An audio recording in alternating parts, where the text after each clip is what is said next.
Olá, oitavo ano, tudo bem? Nós estamos estudando quadriláteros e hoje a gente vai falar sobre os quadriláteros notáveis. Olha só, os primeiros que a gente vai observar são os trapézios. Olha a característica do trapézio. Eles têm um par de lados paralelos. E esses lados paralelos recebem o nome de bases.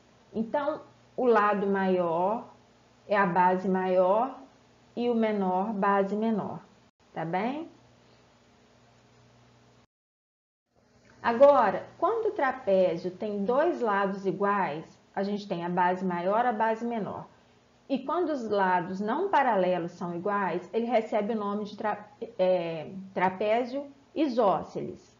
E assim como no triângulo, o triângulo isósceles não tem dois ângulos da base iguais, aqui também no trapézio isósceles, esse ângulo vai ser igual a esse e esse aqui vai ser igual a esse, tá bem? Outra característica do trapézio isósceles é que as diagonais têm a mesma medida. Quando eu traço as diagonais de um trapézio isósceles, eu tenho diagonais com a mesma medida, tá? Agora, quando um trapézio tem dois ângulos retos, ele recebe o nome de trapézio retângulo. E a distância entre as duas bases vai ser a altura, porque a altura não precisa formar um ângulo reto com a base. Então, a distância daqui até aqui é a altura. E se esse ângulo com esse somam 180, esse com esse também vai somar 180. Aqui, gente, ficou fora de lugar, tá? O tracinho é em cima aqui da letra, desconfigurou um pouco, tá? Agora, a base média do trapézio. Quando a gente pega os lados não paralelos do trapézio e marca o ponto médio e une esses dois pontos médios, a gente encontra a base média do trapézio. Em todo o trapézio, para encontrar a medida dessa base média, é só a gente somar a base maior com a base menor e dividir por 2. A gente vai encontrar a medida da base média, tá bom? A fórmula está aqui, ó. Agora, os outros quadriláteros que recebem o nome de paralelogramos. Paralelogramos porque eles têm dois pares de lados paralelos. O de cima é paralelo ao de baixo, o da esquerda é paralelo à direita. Então, ó, todo quadrilátero que tem dois pares de lados paralelos recebe o nome de paralelogramo. E dentro dos paralelogramos nós temos os especiais também. Primeiro, esse aqui que recebe o nome de paralelogramo.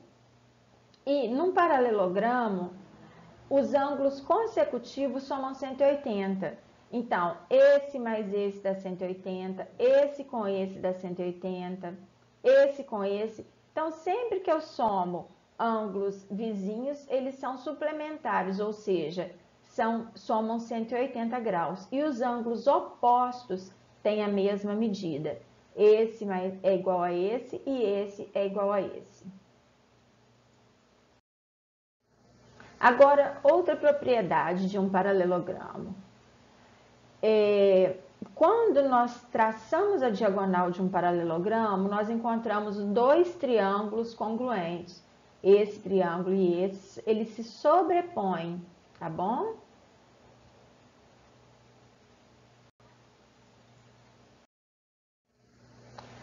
As diagonais de todo paralelogramo cortam-se ao meio, então a distância daqui até aqui é a mesma que daqui até aqui, a daqui até aqui é a mesma que daqui até aqui.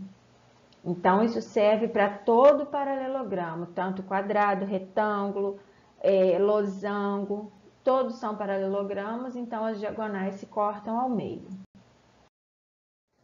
Agora aqui, os paralelogramos especiais. O retângulo, ele tem dois pares de lados paralelos. Os lados são congruentes. Esse lado é congruente a esse e esse lado é congruente a esse, os lados opostos. E todos os ângulos medem 90 graus. E as diagonais do retângulo têm a mesma medida, tá? Elas se cortam ao meio e têm a mesma medida. Agora o losango. O losango é o paralelogramo. Tem alguns lugares que recebe o nome de rombo, mas eu nunca encontrei em nossos livros esse nome aqui, tá? Ele tem os 4 lados iguais, os ângulos opostos têm a mesma medida, e quando a gente traça as diagonais, elas dividem os ângulos ao meio e formam um ângulo reto. Elas se cortam ao meio, funcionam como bissetrizes dos ângulos e são perpendiculares, ou seja, formam um ângulo reto, tá? O quadrado. O quadrado é um losango de ângulos retos. Então, a gente pode afirmar que todo quadrado é um losango, tá bom? Para ser quadrado, tem que ter os lados iguais e os ângulos retos. Para ser losango, precisa ter os lados iguais. Então, o que diferencia o quadrado de um losango são os ângulos, tá? As diagonais também são iguais, porque o quadrado é um losango, se cortam ao meio e também formam ângulos retos, tá bem? Pessoal, eu vou deixar umas atividades para vocês. Na apostila a gente já fez algumas coisas, vamos continuar fazendo também. Vou deixar uma lista de exercícios. Beijos e até a próxima aula.